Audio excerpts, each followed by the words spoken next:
let's talk about Swarm. Amazing. What is Swarm? Oh man, it's a dark comedy thriller. Swarm is original. We have a black female serial killer. I've never seen that. It was very unexpected. It's also surreal at times. Mm-hmm. Um, we also get into toxic fandoms in a way via something like Beyonce in the Beehive, and we have the whole aesthetic here, and it's it was really like indescribable, which is why I had to do the videos to really break it down and watch this show a couple of times. But I thought Mm-hmm. this show was really amazing, and I was surprised to see it get pushed back in a way as far as feeling like uh, Danny Glover was toxic in the way that he was portraying black women here via our lead. And they felt like, this was really harsh representation. I was like, oh, I was the complete opposite. I thought it was amazing. And without the show and how great the writing was and the visuals and everything, the lead Mm-hmm. here, Dominique Fishback, Yeah. she was incredible. Really, really good. So Swarm is a limited series, and we saw it basically in one day. Hmm. We were just hooked from the beginning, and a lot has to do with this lead actor. Obviously, the storytelling, the filmmaking, uh, everything was just on point. With our taste, we love thrillers. We love serial killers. True crime, all that stuff. This had it all. Yes. This Everything. had it all, and you never, ever, like you said, see a black female serial killer. I mean, the fact that serial killers, majority, I guess, are white. Yeah. I loved that they did this. Yeah. Then they connected it with fandom. So this character is obviously deeply unhinged, deeply mentally unstable. So much that she is an avid fan of like a Beyonce type of singer. And she's such an avid fan of this person that she burns relationships just to pay for concert tickets. I mean, she's insane. Multiple times. Multiple times, and she's very dangerous. Oh This gosh. character is very dangerous, and yet we fall in love with her. Yeah, I was really hoping anytime her life was in danger, I was like, oh no, don't kill her, as if she was a genuinely good person. She's horrible.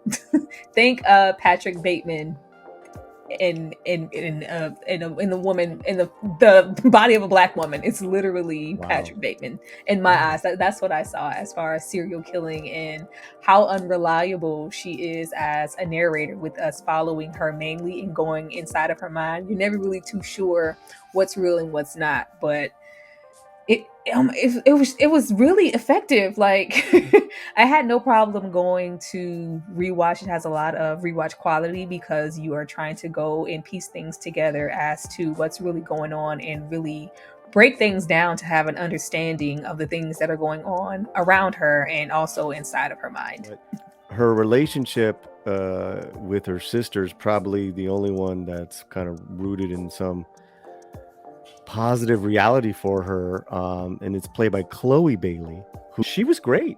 Yes. And she shows up again sort of as a figment of her imagination, a ghost of someone that haunts her. Very well done, very well done. It's all too kind of like a a blink of the eye. Mhm. Like there's nothing like magical about it's very disturbing, man. It's very Yeah. disturbing on how she appears.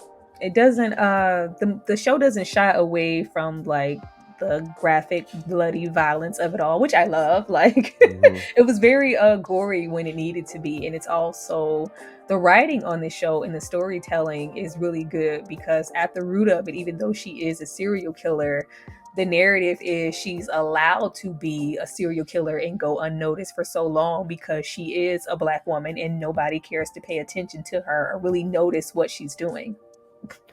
Now I wanna take a pause because you said something about how Danny Glover was kind of Donald Glover, right? Donald Yes, Glover Donald Glover. Yeah, was thrown under the bus for this in a sense because how dare he? He's got a chance here to create a show, black leads, black female, and what does he do? He makes his female lead character a despicable, a toxic. Here we are, perfect yeah, for the show, perfect for the show. And I'm like, hell yeah! yeah. If I was an actor, I would have been creaming to play this role. Hmm. I mean, bravo to Donald, and I forgot the other co-creator. Janine Neighbors. Right. They're so talented. Congratulations, guys. This is now this character is the detective. She shows up later in the season. Is it 7 or 8 episodes? It's 7. It's 7. But let me tell you guys, each episode is so dense and thick with story. It's never too much, but it's never a filler. Yeah. This episode kind of threw me off because the format changed to it being like point of view of a true crime episode. Yeah. I thought that was just brilliant, man. Mm-hmm. Brilliantly done. What are your thoughts? I loved it. If you are a fan and you follow his TV show Atlanta, he's done this before. So I was really familiar and excited as to where he would go with this because he's previous in the show. It's done really, really well. So I had no letdowns here. But in watching the show, it is a little jarring. You're like, wait, like how do we get here? Is this real? Like, are these the real people? Like, it was really, he has this thing of making things so believable that if you do leave a number to call, or we are putting images on the screen as to, missing girls or looking for this actual person as if they are a real person, you believe it. I was really searching these names and really trying to separate whether or not this was fact or fiction, and Drea was a real person. Yeah, and then, like some of the images, I'm like, this is getting really creepy. Like, what's reality? What's not? Yeah. Okay, so one of the episodes, I think it's one of my favorites. I think it's episode 4, is where she finds herself in a kind of like commune, like female empowerment. Out in the woods. I called it the A24 The Witch Midsummer episode. That's what I called it. That's what I called it. And they're basically trying to crack her shell and to convert her. Convert her. I mean, first of all, Billie Eilish, unlike Lizzo, sorry, not sorry, is a really good, did a really good job. I was surprised. I mean, and listen, it's a better role, obviously, but I didn't know it was her until after. So Billie Eilish in this role and in this episode, like you said, the leader of this cult in a sense. I also got how they treat black women. Like it was working on on different levels for me. Every episode. Right, but this one in particular, because this whole group, they're all white women, like very progressive and like into nature and into this and that. It was like, oh my God, these women are so fucking annoying. But we know better. Take heed of it and let us save you. It's kind of how these liberal white women are in with a lot of areas of life. They know, they know how to take care of us minorities. But I got that. Didn't you? Yeah, I got a ton of things. Like the show is very layered. Hmm. Even when we're getting into not even just liberal white women, but also the white men in the show, there is this need to know Mm. better and save her, even though like this is the last person you should be trying to save. But there's the not even just this, but I think the previous episode, the guy who was in the gym, and we are using today's toxic culture against this employee who is just simply trying to do her job and not let her into a certain space. It's just like, no, are you being racist towards her? Because if you are, like, all it takes is for me to post you and you become a meme, a TikTok, and you're newsworthy and you're in jeopardy of losing your job. It's just, it was very in the now. Well, and of course that was all set in like Beverly Hills. Yes, of It course. was it was totally they wrote those characters to the T. Yes. And it was like, oh God, that was Yes. hilarious. I just love all, even just everybody just being completely tone deaf, because where you Hmm. have a character that is just so even clingy or eager, I'm gonna save her, she gives off like she's not really hiding her agenda. Her facial expressions, the way she communicates, it just all says, get away from me, don't talk to me. Or it gives off kill, it gives off killer. It I gives off mean, unhinged. a But psychopath, hmm, a killer, and so social media, fandoms, all that stuff. It's so well done. yeah. So this is not a show for just one demographic. Meaning, I really highly recommend this television show. Like I said, we saw it in one sitting. And you're absolutely right. I want to see it again. You'd said that in your review that, like, look, I've seen it a few times. This is something you really.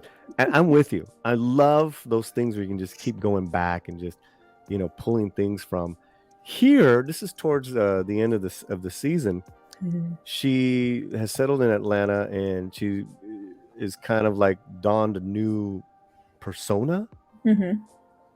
You even alluded to maybe she's has multiple personalities. Yes. Or that she was taking on traits from her kills. Her kills, yeah, man. Oh wow. And taking on Dre, Mm. right? Yeah. She falls in love, or has a relationship with this woman. Hmm. I forgot what's her character's name, Rebecca or something like that. Mm. Rashida. Rashida. Yeah. Rashida. She this actor's great. Everybody was great, No, Polly. no, Like, yeah, you're absolutely right. Rashida is like this educated, smart lady, and I'm like, "What the why? fuck What are are you you doing doing? with this person? What in the world would ever?" I mean, she must have, did the dugout really well, because I'm just like, Oh wow, man, I wow. But loved it. yeah, it speaks to Current people. relationships, domestic. Correct. I just love the whole that theme of abuse in just so many forms in this show. And you have somebody like Rashida take on somebody who is clearly, broken in so many words. And she literally knows nothing about her. No, nothing about her, but she, accepts this person into her life, and they may be a toxic person and have all of these really poor qualities, but we overlook them because we like this person, and we end up, the way Rashida ended up, when she probably should have shunned this person long ago. But it was really telling that she allowed this person to get so close to her, and Dre literally has nothing, does nothing. Like, that's She crazy. literally, on their anniversary, buys tickets to the what's her Naija. name? Naija concert. Nija, the Mhm. Beyonce type, Mhm. um, as a surprise anniversary gift, She knowing that her girlfriend doesn't like hates Naija. hates the music, and it's like what, 4 grand? Oh gosh, $2,000 a ticket. Oh my She got gosh. pissed. Great acting, Polly. It was so good. Oh God, that was so. Oh, I was so on edge It was watching so that great. argument. Ricky Thompson was Oh, great. I love Ricky. I just had to put that up there. I Yeah, love Ricky. Great great acting perform. from Ricky. I mean, great, great. He nailed that. That was like basically it's an extended cameo. He nailed that scene. Mhm. Nailed it. I want to find that photo of her. That's her cleaning up a kill. God, I So love many that. moments of her just getting away by the skin of her teeth when she Yeah, like, God, yeah, is guys. anybody gonna catch her? Yeah, guys. No, no. I mean, okay. Well, we'll get to that, and we'll finish. We'll finish with that. But basically, we want to go back to this. This is towards the end of the show, Mm. and it's very disturbing what she's burning. Then she realizes, oh, I'm burning the tickets. It's not the fact that I'm burning somebody. Yeah, it's the tick. It's like, oh my God, not that, not again, not an opportunity yet again to miss this beloved artist that I'm following to no end. This is amazing, man. This Mm. is amazing. Um, now I'm gonna finally. You had a there was a theory going out that she was already caught, and that that last episode never only happened in her head. I felt like it did. That's Majority of it, I did that's a because yeah. the way that it plays out, it's like this couldn't. There's a billion scenarios in this show. Like, is this real? This couldn't possibly be really happening right now. But that in particular, I was like, this can't be real. I mean, absolutely brilliant storytelling. I mean, something so different. Yeah, I was actually really upset that they posted it all at once. I'm like, why? I think I'm going through the same thing with Beef now. Like, you guys are doing these really amazing things and they're posting all of the episodes and the content at once, and you digest them all at that moment. It's just like, oh, now what I'm supposed to do. Well, and that says something, because some shows are still appointment television. HBO does a weekly, and some just dump it. Yeah. And there's got to be something there, something said about appointment television. Let people digest the last episode that they just saw. Yeah, I enjoyed myself with The Last of Us and getting to digest every Oof. single episode. Yeah.